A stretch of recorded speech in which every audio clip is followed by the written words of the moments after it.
నమస్తే, welcome to నేటి సూర్య news. ఈనాటి వార్తా విశేషాలు.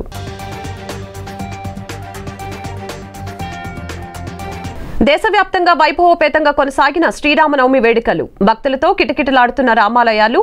జై శ్రీరామ్ నామ జపనతో దద్దరిల్లిన అయోధ్య. శ్రీరామనవమి శుభాకాంక్షలు తెలిపిన సీఎం జగన్. ప్రపంచవ్యాప్తంగా ఉన్న తెలుగు వారందరికీ శుభాకాంక్షలు తెలిపిన సీఎం శ్రీ సీతారాముల ఆశీస్సులతో రాష్ట్రానికి, ప్రజలందరికీ సకల శుభాలు కలగాలని ఆకాంక్ష. శ్రీరామనవమి వేడుకల్లో పాల్గొన్న మంగళగిరి ఎమ్మెల్యే అభ్యర్థి యువనేత నారా లోకేష్. రాష్ట్రంలో రామరాజ్య స్థాపన జరిగి ప్రజలంతా సుఖ సంతోషాలతో వర్ధిల్లాలని లోకేష్ ఆకాంక్ష. అయోధ్యలో బాలరాముని విగ్రహ ప్రతిష్ఠ తర్వాత జరుపుకుంటున్న శ్రీరామనవమి ప్రత్యేకమైందన్న కేంద్ర మాజీ మంత్రి సుజనా చౌదరి. రాష్ట్ర ప్రజలంతా సుభిక్షంగా ఉండాలని ఆకాంక్ష. నేటి పాలకులు రాముణ్ణి ఆదర్శంగా తీసుకోవాలని సూచన. దేశవ్యాప్తంగా శ్రీరామనవమి వేడుకలు వైభవపేతంగా కన్నుల పండుగ సాగాయి.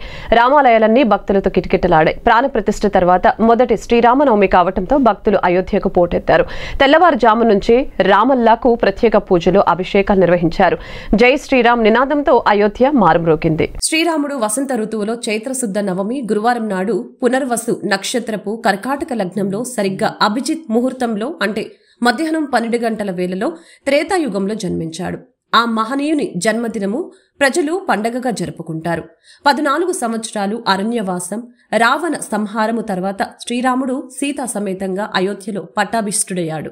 ఈ శుభ సంఘటన కూడా చైత్రశుద్ధ నవమి నాడే జరిగిందని ప్రజల విశ్వాసం. శ్రీ సీతారాముల కళ్యాణం కూడా ఈ రోజునే జరిగింది. ఈ చైత్రశుద్ధ నవమి నాడు తెలంగాణలో గల భద్రాచలం నందు సీతారామ కళ్యాణ ఉత్సవాన్ని వైభవపేతంగా జరుపుతారు. ఈ పండుగ సందర్భంగా హిందువులు సాధారణంగా తమ ఇళ్లలో చిన్న సీతారాముల విగ్రహాలకు కళ్యాణోత్సవం నిర్వహిస్తారు. చివరిగా విగ్రహాలను వీధుల్లో ఊరేగిస్తారు. చైత్ర నవరాత్రి లేదా వసంతోత్సవంతో 9 రోజుల పాటు సాగే ఈ ఉత్సవాలు ముగుస్తాయి. ఆంధ్రప్రదేశ్ రాష్ట్ర ప్రజలకు ముఖ్యమంత్రి వైఎస్ జగన్మోహన్ రెడ్డి శ్రీరామనవమి శుభాకాంక్షలు తెలిపారు. శ్రీరామనవమి సందర్భంగా ప్రపంచవ్యాప్తంగా ఉన్న తెలుగు వారందరికీ శుభాకాంక్షలు తెలిపారు. శ్రీ సీతారాముల ఆశీస్సులతో రాష్ట్రానికి, ప్రజలందరికీ సకల శుభాలు కలగాలని ఆకాంక్షించారు. సీఎం జగన్ రాష్ట్ర ప్రజలకు శుభాకాంక్షలు తెలిపారు. ఈ సందర్భంగా ట్విట్టర్ వేదికగా సీఎం జగన్ తెలుగువారి తొలి పండుగ ఉగాది తర్వాత వచ్చే మరో విశిష్టమైన పండుగ శ్రీరామనవమి. శ్రీ మహావిష్ణువు 7వ అవతారమైన శ్రీరాముని జన్మదినాన్ని రామనవమిగా జరుపుకుంటారు. దేశవ్యాప్తంగా కూడా శ్రీరామనవమి వేడుకను ఎంతో ఘనంగా జరుపుకుంటారు. భక్తి శ్రద్ధలతో రాముని పూజిస్తారు. సీతారాముల కళ్యాణం, పట్టాభిషేకాన్ని వైభవంగా జరిపిస్తారు. రాముడు ధర్మస్వరూపుడు, సత్యనిష్టకు, ధర్మ నిరతికి ప్రతీక. శ్రీరామ జయం, సకల ప్రజల విజయం. అందుకే అన్ని కాలాల్లోనూ ఆదర్శం రామరాజ్యం. ధర్మం పక్షాన నిలబడి ప్రజలను మరింత బల సంపన్నులను చేయాలని శ్రీరామచంద్ర ప్రభువును వేడుకుందాం. ప్రపంచవ్యాప్తంగా ఉన్న తెలుగు ప్రజలందరికీ శ్రీరామనవమి శుభాకాంక్షలు అని తెలిపారు. మంగళగిరి ఏపీఎస్పీ 6వ బెటాలియన్లో కొలువై ఉన్న రామాలయం వద్ద శ్రీరామనవమి వేడుకలు టీడీపీ జాతీయ ప్రధాన కార్యదర్శి నారా లోకేష్ హాజరయ్యారు.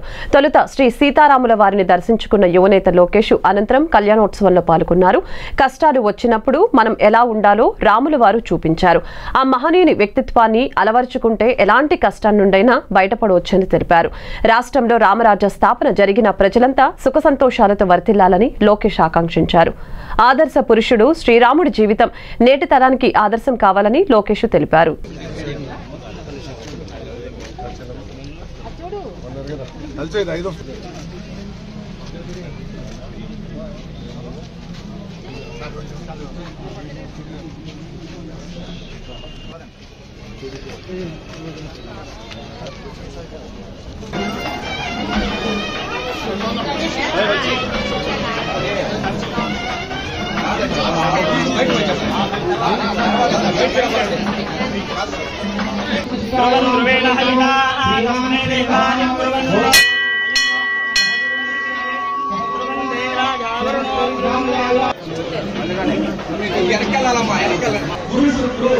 శరీర్యస్య రాఘవే కేతవే నమః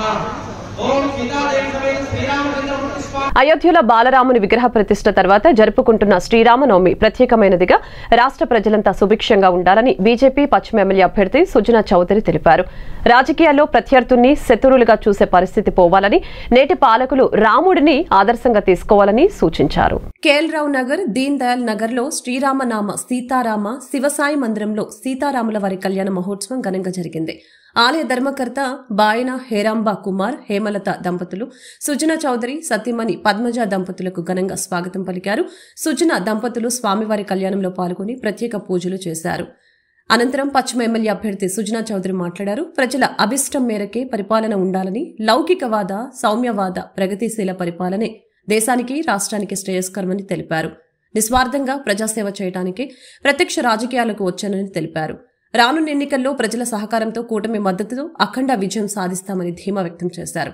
కళ్యాణ మహోత్సవంలో ఆలయ ధర్మకర్త హేరాంబ కుమార్ దంపతులు, ఎన్టీఆర్ జిల్లా బీజేపీ అధ్యక్షులు అడ్డూరి శ్రీరామ్ దంపతులు, స్థానిక ప్రజలు పాల్గొన్నారు.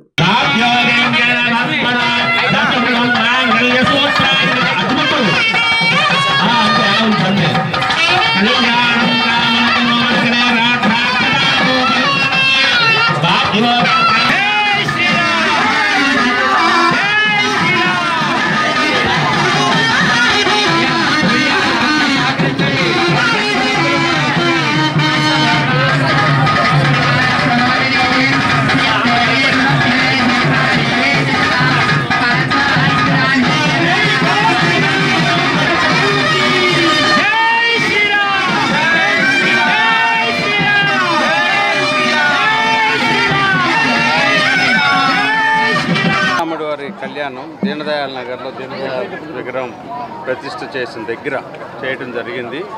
ఎంతో వైభవంగా శ్రీరాముడి వారి కళ్యాణం చేశాం. ప్రజలందరూ కూడా వచ్చారు. ఎంతోమంది దంపతులు కూడా పాల్గొన్నారు. చాలా చక్కగా జరిగింది. ఆ రోజు రామరాజ్యం కోసం శ్రీరామరాజ్యం చేసిన యజ్ఞంలో భాగంగా ఈరోజు పశ్చిమ నియోజకవర్గానికి బీజేపీ అభ్యర్థికి మీరు రావడంతో అలాంటి రామరాజ్యాన్ని పశ్చిమ నియోజకవర్గం తీసుకొచ్చే అవకాశం. ఇప్పుడు మనం అయోధ్య రాముడిని, బాలరాముడిని ప్రతిష్ఠ చేసుకున్నాక ఇది మొట్టమొదటి శ్రీరామనవమి రావటం మనకు. కాబట్టి పశ్చిమ నియోజకవర్గంలో జరుగుతున్న అరాచకాలు పోయి రామరాజ్యం వచ్చే సమయం వచ్చిందని చెప్పి నా నమ్మకం. రాముడి వారి వ్యాప్తంగా శ్రీరామనవమి వేడుకలు ఘనంగా నిర్వహిస్తున్న నేపథ్యంలో ఈరోజు వన్ టౌన్ పశ్చిమ నియోజకవర్గ ప్రాంతంలోని కేఎల్ నగర్లో, దీన్ దయాల్ నగర్లో Telugu Desam party, Janasena party బలపరిచినటువంటి Bharatiya Janata party అభ్యర్థి మాజీ కేంద్ర మంత్రివర్యులు పెద్దలు శ్రీ సుజనా చౌదరి గారు కళ్యాణోత్సవంలో పాల్గొని స్వామివారి కళ్యాణంలో పూర్తిగా దంపతులతో సైతంగా పీటల మీద కూర్చొని స్వామివారి కళ్యాణంలో పాల్గొన్నారు. ఈరోజు దేశమంతా శ్రీరామనవమి వేడుకలు జరుగుతూ ఉన్నాయి. ముఖ్యంగా అయోధ్యలో రామ మందిర నిర్మాణం, బాలరాముడి యొక్క ప్రాణ ప్రతిష్ఠ అనంతరం మొట్టమొదటి శ్రీరామనవమి వేడుకలు జరుగుతున్న నేపథ్యంలో ప్రజలంతా కూడా సుఖశాంతులతో ఉండాలి. పశ్చిమ నియోజకవర్గ ప్రజలు కూడా ఆ దిశగా మంచి ఆలోచనల దిశగా వెళ్ళి రేపు రాబోయే ఎన్నికల్లోని తప్పకుండా మంచి వ్యక్తుల్ని, దేశంలో ఏ విధంగా సుపరిపాలన అందుతూ ఉందో అదేవిధంగా రాష్ట్రంలో కూడా మంచి పాలన అందాలి. పశ్చిమ నియోజకవర్గం యొక్క దిశ మారాలి. మంచి వ్యక్తులను ఎన్నుకో దిశగా ఆలోచన చేస్తారని ఆ రామువారి ఆశీస్సులు అందరికీ ఉండాలని చెప్పి కోరుకుంటూ అందరికీ శ్రీరామనవమి శుభాకాంక్షలు. మైలవరంలోని గొల్లపూడిలో శ్రీరామనవమి పర్వదినాన్ని పురస్కరించుకొని పలుచోట్ల భక్తులు చలువ పందిళ్లు ఏర్పాటు చేసి అంగరంగ వైభవంగా సీతారామస్వాముల వారి కళ్యాణ వేడుకల్ని అంగరంగ వైభవంగా నిర్వహించారు. ఈ వేడుకలలో మైలవరం నియోజకవర్గ తెలుగుదేశం పార్టీ ఉమ్మడి అభ్యర్థి స్థానిక శాసనసభ్యులు వసంత కృష్ణప్రసాద్ పాల్గొన్నారు. స్థానిక నాయకులతో కలిసి ఎమ్మెల్యే కృష్ణప్రసాద్ స్వామివారి తీర్థ ప్రసాదాలు స్వీకరించారు. అనంతరం నిర్వాహకులు ఏర్పాటు చేసిన అన్నదాన కార్యక్రమంలో పాల్గొని ఆయన భక్తులకు అన్నదానం చేశారు.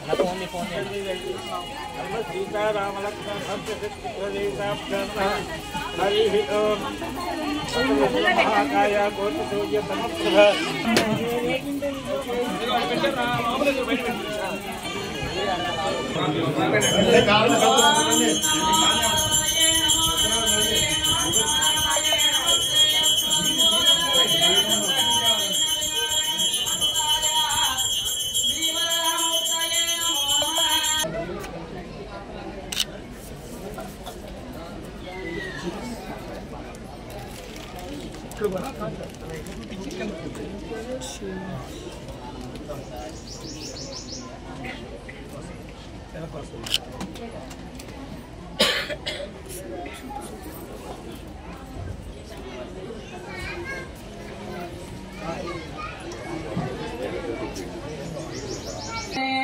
वयं वै श्रमणाय कुर्महे समे कामान् कामकामाय मह्यं कामेश्वरो वै श्रवणो वदातु कुबेराय वै श्रवणाय महाराजाय नमः ॐ तद्ब्रह्मा ॐ तद्वायो मज ब्रह्मा च आयुः कीर्तिं प्रजान्ततुः वागदेवैनं वैनं प्रणयते ब्राह्मण आयुषे वृद्धरेत् ब्राह्मणो वै सर्वा देवताः सर्वाभिदेवैनं देवताभिवृद्धरते शतमानं भवति सदायुः पुरुषस्यतेन्द्रिय आयुष्येवेन्द्रिये प्रतिष्ठति सिद्धि बुद्धि समेत श्री विजय गणपति देवता परिपूर्णता अनुग्रह सिद्ध्यर्थं सकल राजकीय स्थितानां राज्याधिकार योग्यता अनुग्रह सिद्ध्यर्थं सकलदा कार्येषु दिग्विजय प्राप्त्यर्थम् अखंड लक्ष्मी अष्टैश्वर्य श्री संपदा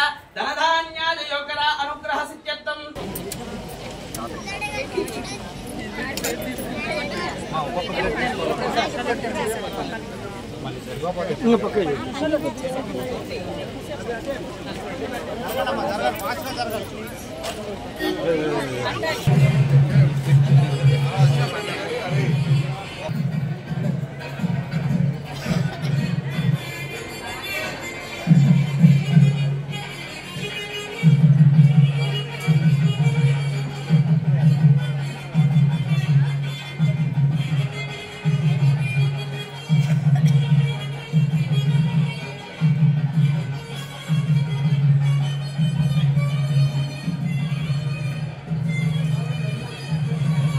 మైలవరం నియోజకవర్గంలోని గణపవరం గ్రామంలో శ్రీరామనవమి పర్వదినాన్ని పురస్కరించుకుని పలుచోట్ల శ్రీ సీతారాముల కళ్యాణ మహోత్సవం అంగరంగ వైభవంగా నిర్వహించారు.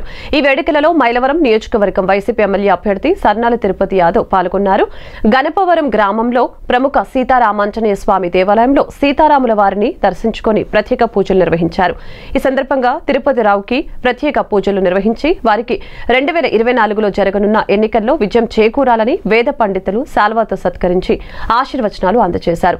ఈ కార్యక్రమంలో వైఎస్ఆర్సీపీ కార్యకర్తలు, అభిమానులు, స్థానిక నాయకులు, ప్రజాప్రతినిధులు పాల్గొన్నారు.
ఎన్నికల నిర్వహణలో కీలకమైన నామినేషన్ల ప్రక్రియ ఈ నెల 18న ప్రారంభం కానున్న నేపథ్యంలో అభ్యర్థుల నుంచి నామినేషన్ల స్వీకరణ రిటర్నింగ్ అధికారుల కార్యాలయంలో పూర్తి స్థాయిలో ఏర్పాట్లు చేసినట్లు జిల్లా ఎన్నికల అధికారి కలెక్టర్ ఎస్.రెడ్డిరావు తెలిపారు. నామినేషన్ల ప్రక్రియపై రాజకీయ పార్టీల ప్రతినిధులకి పూర్తి స్థాయిలో అవగాహన కల్పించనున్నట్లు, ఈ నెల 18 నుంచి 25 వరకు నామినేషన్ల స్వీకరణ జరగనున్నట్లు తెలియజేశారు.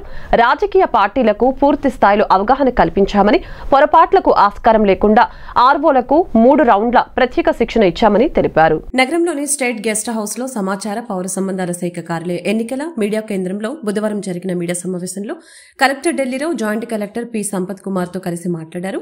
ఏప్రిల్ 18 ఉదయం 11 గంటలలోపు ఆర్వోల సంతకంతో తెలుగు, ఇంగ్లీష్లో నామినేషన్లకు సంబంధించి ఫారం 1 పబ్లిక్ నోటీస్ ఇవ్వడం జరుగుతుందని, దీన్ని జిల్లా డివిజన్, మండల, గ్రామ స్థాయిలోని ముఖ్యమైన కార్యాలయాల్లో పబ్లిష్ చేయనున్నట్లు తెలిపారు. విజయవాడ పార్లమెంటు నియోజకవర్గానికి కలెక్టర్ ఆర్వో కాబట్టి నామినేషన్లను కలెక్టర్ కార్యాలయంలో స్వీకరించనున్నట్లు తెలిపారు. అదేవిధంగా తిరువూరు నియోజకవర్గానికి అక్కడ ఆర్డీఓ, ఆర్వోగా ఉన్నారని, ఈ నియోజకవర్గానికి సంబంధించి ఆర్డీఓ కార్యాలయంలో నామినేషన్లు స్వీకరిస్తారని తెలియజేశారు. విజయవాడ సెంట్రల్ నియోజకవర్గానికి మున్సిపల్ కమిషనర్ ఆర్వోగా ఉన్నారని, ఆయన కార్యాలయంలో నామినేషన్లు స్వీకరిస్తారని తెలిపారు. విజయవాడ తూర్పు నియోజకవర్గానికి విజయవాడ ఆర్డీఓ, ఆర్వోగా ఉన్నారని, నామినేషన్లు సబ్ కలెక్టర్ కార్యాలయంలో, మైలవరం నియోజకవర్గానికి జాయింట్ కలెక్టర్ ఆర్వోగా ఉన్నారని, అక్కడి తహసీల్దార్ కార్యాలయంలో నామినేషన్లు స్వీకరిస్తారని తెలిపారు. నందిగామకు సంబంధించి నందిగామ ఆర్డీఓ కార్యాలయంలో నామినేషన్లు స్వీకరిస్తారని అన్నారు. జగ్గైపేటకు పౌర సరఫరాల డీఎం ఆర్వోగా ఉన్నారని, నామినేషన్లను అక్కడ తహసీల్దార్ కార్యాలయంలో స్వీకరిస్తారని తెలిపారు. చెప్పాము. ఒకవేళ 25 సాయంత్రం ఎంతమంది క్యాండిడేట్స్, ఒక వ్యక్తి 4 కన్నా ఎక్కువ 4 వేసుకోవచ్చు కాబట్టి ఆ విధంగా టోటల్ కన్సాలిడేటెడ్ లిస్ట్ అనేటువంటిది ఒకటి తయారవుతుంది. 26వ తారీఖు మనకి ఉదయం 11 గంటకి ఆ రెస్పెక్టివ్ ఇప్పుడు చెప్పినటువంటి ఆఫీసెస్ ఏవైతే ఉన్నాయో అక్కడే కైండ్ ఆఫ్ స్క్రూటినీ అనేటువంటి జరుగుతుంది. ఆ స్క్రూటినీ కూడా అనేటువంటిది అక్కడ ఎవరెవరు రావచ్చు అని చాలా స్పెసిఫిక్గా చెప్పాము. అంటే క్యాండిడేట్ రావచ్చు, అప్పటికే ఎలక్షన్ ఏజెంట్ కూడా అపాయింట్మెంట్ జరుగుతుంది. ఎందుకంటే ఎలక్షన్ ఏజెంట్ని కూడా ఒక అపాయింట్ చేసుకునేటువంటి ప్రొవిజన్ ఫామ్ 8లో ఉంది కాబట్టి అతను రావచ్చు, ఏదైనా ఒక ప్రపోజర్ రావచ్చు. ఆ ముగ్గురుతో పాటుగా ఎవరైనా ఒకవేళ లీగల్గా అవగాహన ఉండేటువంటి అడ్వకేట్ను కూడా తెచ్చుకోవచ్చు. అది 26వ తారీఖు ఉదయం అనేటువంటిది మనము ఎవరిది నామినేషన్ వ్యాలిడ్ అయింది, ఎవరిది రిజెక్ట్ అయింది అని చెప్పేసి అనేటువంటిది ఫామ్ 4 అంటాం దాన్ని, list of validly nominated candidates. అది 26వ తారీఖు మ్యాక్సిమం 11కి స్టార్ట్ అయిందంటే ఒక 2-3 అవర్స్లో అయిపోతుంది అనుకుందాం. ఆ వ్యాలిడ్ నామినేషన్స్, రిజెక్టెడ్ నామినేషన్స్ అనేటువంటి చేయడం జరుగుతుంది. సో అది చాలా ఇంపార్టెంట్ ప్రక్రియ కాబట్టి ఇప్పటికే రిటర్నింగ్ అధికారులందరికీ కూడా ఒక 3 రౌండ్స్ ఆఫ్ ఓరియంటేషన్ అనేటువంటిది ఇటు ఈసీఐ ఒక రౌండ్ ఇవ్వడం జరిగింది, సిఇఓ గారు ఒకసారి ఇవ్వడం జరిగింది, డిఈఓగా నేను ఒక 3 టైమ్స్ అనేటువంటి ఇవ్వడం జరిగింది. కాబట్టి ఆ స్క్రూటినీ పార్ట్ అనేటువంటిది ఎక్కడ ఎటువంటి తప్పిదం లేకుండా అనేటువంటి చేయడం అనే దాని గురించి ఎలా చేయాలి, what are all the qualifications, what are all the disqualifications, different sections, constitutional qualifications ఏంటి, కాన్స్టిట్యూషనల్ డిస్క్వాలిఫికేషన్స్ ఏంటి, స్టాచ్యుటరీ క్వాలిఫికేషన్స్ ఏంటి, స్టాచ్యుటరీ డిస్క్వాలిఫికేషన్స్ ఏంటి, ఇవన్నీ కూడా ప్రాపర్గా అనేటువంటి చెప్పడం అనేటువంటి జరిగింది. ఇక విత్డ్రావల్స్ వచ్చేసరికి 26వ తారీఖున ఇమీడియట్గా స్క్రూటినీ అయిపోయిన తర్వాత మనకి విత్డ్రావల్స్ ఫామ్ 5లో అనేటువంటి దేశంలోని ఇంద్రకీలాద్రిని ఆధ్యాత్మిక కేంద్రంగా మారుస్తానని విజయవాడ పశ్చిమ నియోజకవర్గం ఎన్డీఏ అభ్యర్థి సుజనా చౌదరి చెప్పారు. విజయవాడ పశ్చిమ నియోజకవర్గంలో అరాచక పాలన సాగుతుందని, ఈ పాలన పోయి ఇక్కడ రామరాజ్యం స్థాపన దిశగా నియోజకవర్గాన్ని రూపొందిస్తామని సుజనా చౌదరి స్పష్టం చేశారు. బుధవారం భవానీపురం బీజేపీ కార్యాలయంలో జరిగిన శ్రీరామనవమి వేడుకల్లో కూటమి ఎమ్మెల్యే అభ్యర్థి సుజనా చౌదరి పూజలు చేశారు. ఈ సందర్భంగా ఆయన మీడియాతో మాట్లాడారు. విజయవాడకు రాజకీయ రాజధానిగా పేరుందని, అలాగే పశ్చిమ నియోజకవర్గం ప్రముఖ వాణిజ్య కేంద్రంగా ఉందని తెలిపారు. అయితే ఇక్కడ వాణిజ్యం మరింతగా పెరగవలసిన అవసరం ఉందని, ఎకానమీ పెంపు ద్వారానే ఇది సాధ్యమవుతుందని ఆశాభావాన్ని వ్యక్తం చేశారు. అమ్మవారి చలవతో ఇంద్రకీలాద్రిని ఆధ్యాత్మిక కేంద్రంగా మారుస్తామని సుజనా అన్నారు. కేంద్రంలో మోదీ, రాష్ట్రంలో చంద్రబాబు డబుల్ ఇంజన్ సహకారంతో నియోజకవర్గాన్ని అభివృద్ధి చేస్తామని చెప్పారు. మైనార్టీలకు హజ్ హౌస్ నిర్మాణం, క్రైస్తవులకు అవసరమైన చర్చిల మరమ్మతులకి సహకారం అందజేస్తానని సుజనా చౌదరి తెలిపారు. ఈ కార్యక్రమంలో ఎన్టీఆర్ జిల్లా బీజేపీ అధ్యక్షుడు అడ్డూరి శ్రీరామ్, బీజేపీ సీనియర్ నాయకులు పైలా సోమినాయుడు, జనసేన నాయకురాలు రజని, అమరావతి బహుజన సేవా సమితి నేత బాలకోటయ్య తదితరులు పాల్గొన్నారు. ఎందుకంటే ఎన్డీఏ ప్రభుత్వం ఢిల్లీలో నరేంద్ర మోడీ గారి సపోర్ట్ ఉంటుంది, ఇక్కడ చంద్రబాబు నాయుడు గారి సపోర్ట్ ఉంటుంది. ఎన్డీఏ ఆంధ్రప్రదేశ్లో డబల్ ఇంజన్ సర్కార్ నడుస్తుంది. ఇక్కడ ఎంపీ కేశినేని చిన్ని గారికి సైకిల్ గుర్తుగా ఓటు, నా తరపున నేను భారతీయ జనతా పార్టీ అభ్యర్థిగా పవన్ కళ్యాణ్ గారి జనసేన పార్టీ సపోర్ట్తో, చంద్రబాబు నాయుడు గారి సపోర్ట్తో, టీడీపీ పార్టీ సపోర్ట్తో అభ్యర్థిగా ఎమ్మెల్యేగా నేను కంటెస్ట్ చేసిన విషయం అందరికీ తెలిసిందే. ప్రజలందరినీ కోరేది ఏంటంటే ఒక ఓటు కమలానికి, ఒక ఓటు సైకిల్కి వేసి రామరాజ్యాన్ని తెచ్చుకునే దిశగా మీరు సపోర్ట్ చేయమని కోరుకుంటున్నాను. సార్ ఎంతో ప్రచారం చేశారు కదా, ప్రచారం చేసింది ఇంతవరకు చేస్తే మాత్రం పశ్చిమ నియోజకవర్గం దుర్భర పరిస్థితుల్లో ఉన్నది. ప్రజలు కూడా జీవన ప్రమాణాలు చాలా ఘోరాతిఘోరంగా ఉన్నాయి. నాకు చాలా బాధ కలిగింది. బెజవాడ అంటే ఎప్పుడు ఒక పెద్ద కేంద్రం, రాజకీయ రాజధాని అన్నీ ఉన్నాయి. ఇప్పుడు మోడీ గారి గ్యారంటీ కానీ, సూపర్ 6 చంద్రబాబు నాయుడు గారు ఇచ్చిన సూపర్ 6 కానీ వాటన్నిటినీ తీసుకొచ్చి అవన్నీ ఏమో ఇమ్మీడియట్గా సదుపాయాలు, కానీ మౌలిక సదుపాయాలు చేయవలసినవి చాలా అవసరాలు ఉన్నాయి. అక్కడ మౌలిక సదుపాయాల మీద ఒక మంచి ప్రణాళిక వేసి రాష్ట్ర కేంద్ర ప్రభుత్వాల అనుసంధానంతో వీలైనంత వరకు అంటే సస్టైనబుల్ సోషల్ ఇన్ఫ్రాస్ట్రక్చర్ చేయవలసిన అవసరం అక్కడ ఎంతైనా ఉంది. రామరాజ్యం పరిపాలన లాగా సీఎం జగన్ పరిపాలన కొనసాగుతుందని నగర మేయర్ రాయన భాగ్యలక్ష్మి అభిప్రాయం వ్యక్తం చేశారు. సీఎం జగన్ సంక్షేమ పథకాల వలన ప్రజలు సుఖ సంతోషాలతో ఉన్నారని తెలిపారు. శ్రీరామనవమి పర్వదినాన్ని పురస్కరించుకుని పశ్చిమ నియోజకవర్గం పార్టీ కార్యాలయంలో సీతారామ కళ్యాణ మహోత్సవ వేడుకని వైభవపేతంగా నిర్వహించడం జరిగింది. నగర మేయర్ రాయన భాగ్యలక్ష్మితో పాటు పశ్చిమ ఎమ్మెల్యే అభ్యర్థి షేక్ ఆసిఫ్తో పాటు కళ్యాణ మహోత్సవంలో పాల్గొన్నారు. రామరాజ్య పరిపాలన విశిష్టత గురించి నగర మేయర్ రాయన భాగ్యలక్ష్మి ప్రజలకు వివరించారు. అభివృద్ధి సంక్షేమం రెండు కళ్ళలాగా సీఎం జగన్ పరిపాలన అందిస్తున్నారని తెలిపారు. ఈ కార్యక్రమంలో వైసీపీ నేతలు, కార్యకర్తలు తదితరులు పాల్గొన్నారు. మైలవరం నియోజకవర్గంలోని ఐతవరం గ్రామంలో శ్రీరామనవమి సందర్భంగా నిర్వహించిన సీతారామస్వామి వారి కళ్యాణ వేడుక అంగరంగ వైభవంగా జరిగింది. మైలవరం నియోజకవర్గ తెలుగుదేశం పార్టీ ఉమ్మడి అభ్యర్థి స్థానిక శాసనసభ్యులు వసంతకృష్ణ ప్రసాద్ కుటుంబ సభ్యులు సీతారాముల వారికి పట్టు వస్త్రాలు, తలంబ్రాలు సమర్పించి కళ్యాణ వేడుకను వైభవంగా నిర్వహించారు. వసంతకృష్ణ ప్రసాద్ సతీమణి శిరీష, కుమార్తె భావన కుమారుడు యువనేత వసంత ధీమంత్ సాయి గ్రామస్తులతో కలిసి కళ్యాణ వేడుకను తిలకించి తీర్థ ప్రసాదాలు స్వీకరించారు.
శ్రీరామనవమి సందర్భంగా పశ్చిమ నియోజకవర్గంలో ఇండియా కూటమి అభ్యర్థి జి కోటేశ్వరరావు సందర్శించడం జరిగింది. రాష్ట్రం సుభిక్షంగా ఉండాలని శాస్త్రోక్తంగా పూజలు నిర్వహించారు. ప్రజలు ఎటువంటి కష్టాలు పడకుండా శ్రీరాముడి కృప ప్రజల మీద ఉండాలని ఆయన ఆకాంక్షించారు.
చతుర్థ పండుగ సత్యంవర్ధేన ప్రశంసామి మహాగణాధిపతే నమః అవసరార్థం గుడోపహార నైవేద్యాన్ని చ నివేదయామి తమ బాగా వృక్షాలతో పట్టుకొని సమర్పయామి అస్తే ప్రక్షాళయామి బాగా ప్రక్షాళయామి శుద్ధ ఆచమనయామి సమర్పయామి.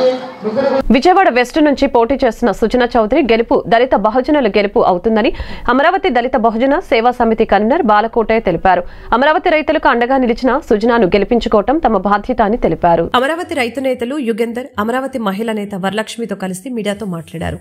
అమరావతి దళిత బహుజన సేవా సమితి కన్వీనర్ బాలకోటయ్య ఈ సందర్భంగా మాట్లాడుతూ అమరావతి రైతుల కన్నీళ్ల ప్రవాహంలో జగన్ కొట్టుకుపోక తప్పదని బాలకోటయ్య జోస్యం చెప్పారు.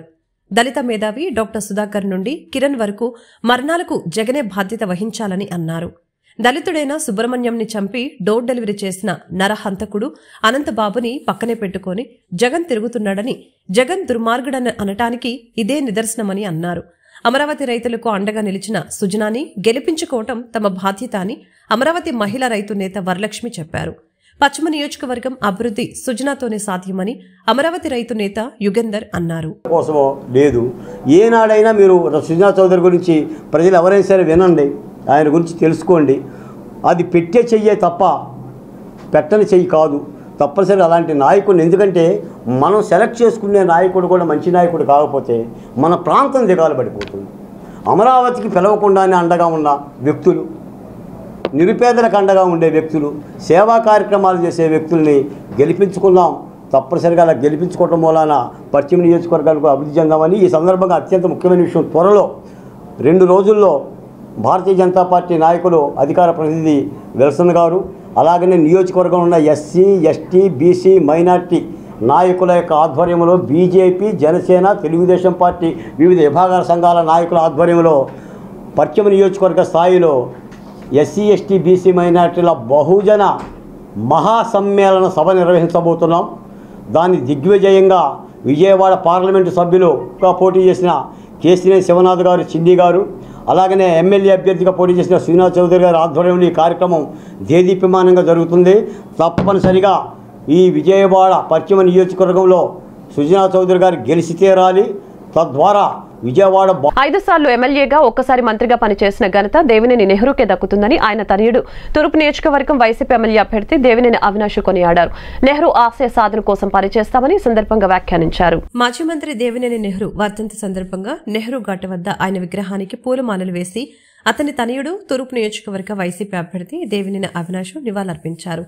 ఈ సందర్భంగా ఆయన మాట్లాడుతూ నెహ్రూ వర్ధంతి సందర్భంగా ఆయనతో అత్యంత సన్నిహితంగా ఉండే నాయకులు అందరూ కార్యక్రమంలో పాల్గొన్నారని చెప్పారు. నెహ్రూ జీవితాంతం పేద ప్రజల కోసం పనిచేశారని, ఎన్టీఆర్ ఆశీస్సులతో రాజకీయాల్లోకి వచ్చి వైఎస్ఆర్తో కూడా కలిసి పనిచేశారని గుర్తు చేశారు. 5 సార్లు ఎమ్మెల్యేగా ఒక్కసారి మంత్రిగా పనిచేసిన ఘనత నెహ్రూదని తెలిపారు. మాట ఇస్తే మడం తిప్పని నైజం నెహ్రూదని, కార్యకర్తల కోసం ఏ పోరాటానికైనా సిద్ధంగా ఉండేవారని తెలిపారు. నెహ్రూ చేసిన మంచి పనులు చిరస్థాయిగా నిలిచిపోతాయని, విజయవాడ కొండ ప్రాంతాల ప్రజలు నెహ్రూని ఎప్పటికీ మర్చిపోరని చెప్పారు. ఉమ్మడి కృష్ణా జిల్లాలో నెహ్రూని మించిన నాయకుడు మరొకరు లేరని అన్నారు. నెహ్రూ అభిమానులు, అనుచరులు, పేద ప్రజల అందరికీ అండగా ఉంటామని హామీ ఇచ్చారు. ఈ కార్యక్రమంలో వైసీపీ సీనియర్ నేత కడియాల బుచ్చిబాబు, ఫ్లోర్ లీడర్ వెంకట సత్యనారాయణ, కార్పొరేటర్లు, నాయకులు, కార్యకర్తలు తదితరులు పాల్గొన్నారు. మంత్రివర్యులుగా 5 సార్లు కృష్ణా జిల్లాలో శాసనసభ్యుడిగా ఎన్నికై ప్రతి ఒక్కరికి ఎంతో సహకరించి అనేక మందిని రాజకీయంగా కానివ్వండి పేద ప్రజలకి ఒక అండగా ఉన్న స్వర్గీయ దేవినేని రాజశేఖర్ నెహ్రూ గారి 7వ వర్ధంతి సందర్భంగా ఆయనకి ఘనంగా నివాళులర్పించడం జరిగింది. ఈ కార్యక్రమంలో దాదాపుగా 30-40 సంవత్సరాలు నెహ్రూ గారితో అత్యంత సన్నిహితంగా ఉన్న ఆయన సహచరులు కానివ్వండి, సన్నిహితులు కానివ్వండి, ప్రతి ఒక్కరూ, అదేవిధంగా వైఎస్ఆర్ కాంగ్రెస్ పార్టీ తూర్పు నియోజకవర్గానికి సంబంధించిన కార్పొరేటర్లు, రాష్ట్ర నాయకులు, అదేవిధంగా ప్రతి ఒక్కరి గారు ఈరోజు ఈ కార్యక్రమంలో పాల్గొని ఘనంగా నివాళులర్పించారు.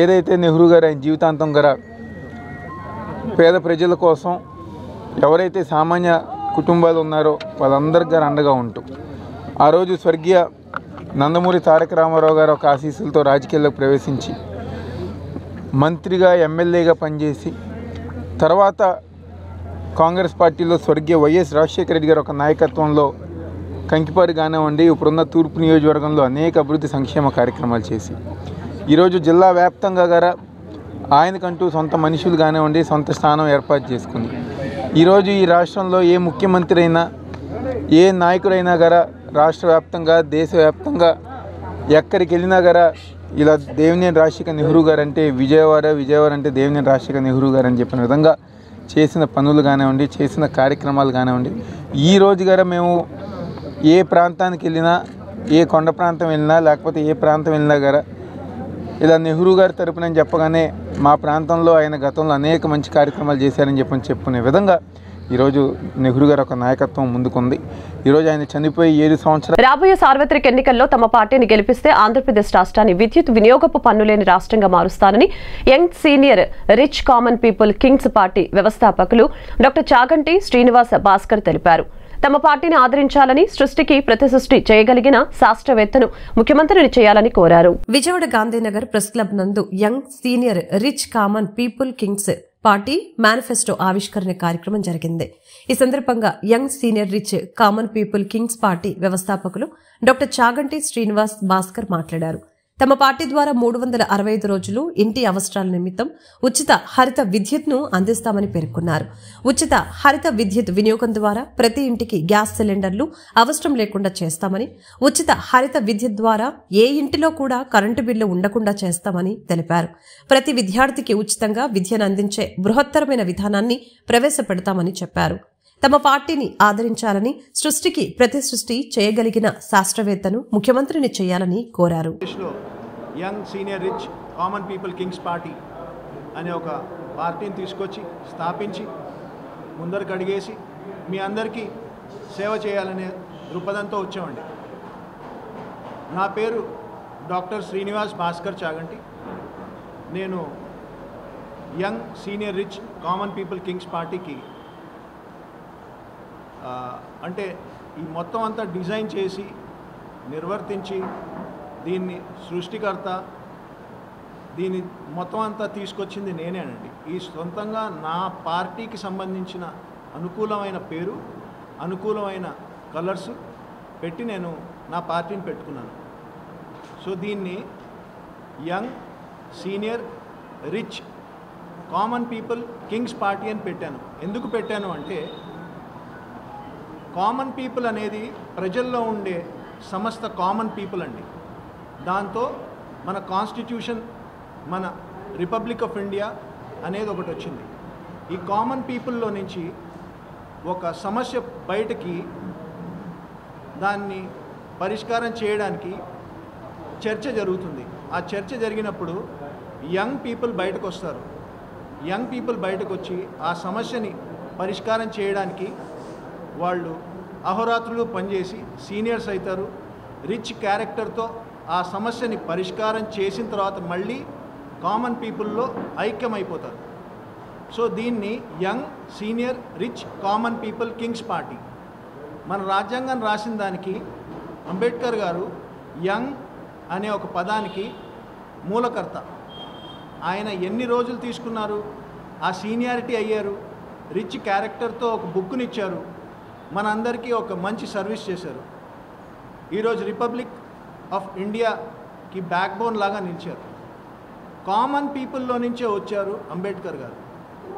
అలాంటిదే ఏపీ నిప్పుల గుండంగా మారింది. ప్రజలు అప్రమత్తంగా ఉండాలని వాతావరణ శాఖ హెచ్చరికలు జారీ చేసింది. వృద్ధులు, గర్భిణులు, చిన్నారులు బయటకు రావద్దని హెచ్చరికలు జారీ చేసింది. ఆంధ్రప్రదేశ్లోని శ్రీకాకుళం జిల్లా కోవిలంలో నిన్న 45.4 డిగ్రీల ఉష్ణోగ్రత నమోదైంది. విజయనగరం, అనకాపల్లి జిల్లాల్లోనూ 45కు పైగా డిగ్రీల ఉష్ణోగ్రత నమోదైంది. ఈ నేపథ్యంలో విపత్తుల నిర్వహణ సంస్థ హెచ్చరికలు జారీ చేసింది. నేడు పలు జిల్లాల్లో 44 నుంచి 46 డిగ్రీల ఉష్ణోగ్రతలు నమోదయ్యే అవకాశం ఉందని పేర్కొంది.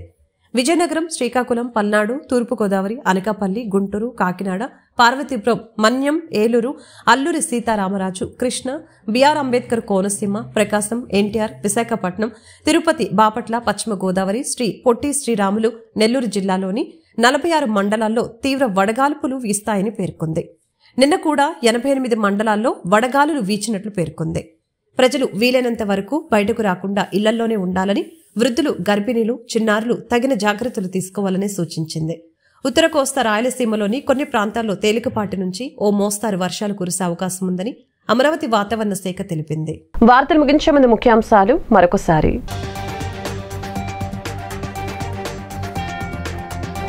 దేశవ్యాప్తంగా వైభవోపేతంగా కొనసాగిన శ్రీరామనవమి వేడుకలు భక్తులతో కిటకిటలాడుతున్న రామాలయాలు జై శ్రీరామ్ నామ జపనతో దద్దరిల్లిన అయోధ్య. శ్రీరామనవమి శుభాకాంక్షలు తెలిపిన సీఎం జగన్. ప్రపంచవ్యాప్తంగా ఉన్న తెలుగు వారందరికీ శుభాకాంక్షలు తెలిపిన సీఎం శ్రీ సీతారాముల ఆశీస్సులతో రాష్ట్రానికి ప్రజలందరికీ సకల శుభాలు కలగాలని ఆకాంక్ష. శ్రీరామనవమి వేడుకల్లో పాల్గొన్న మంగళగిరి ఎమ్మెల్యే అభ్యర్థి యువనేత నారా లోకేష్. రాష్ట్రంలో రామరాజ్య స్థాపన జరిగి ప్రజలంతా సుఖ సంతోషాలతో వర్ధిల్లాలని లోకేష్ ఆకాంక్ష. అయోధ్యలో బాలరాముని విగ్రహ ప్రతిష్ఠ తర్వాత జరుపుకుంటున్న శ్రీరామనవమి ప్రత్యేకమైందన్న కేంద్ర మాజీ మంత్రి సుజనా చౌదరి. రాష్ట్ర ప్రజలంతా సుభిక్షంగా ఉండాలని ఆకాంక్ష. నేటి పాలకులు రాముణ్ణి ఆదర్శంగా తీసుకోవాలని సూచన.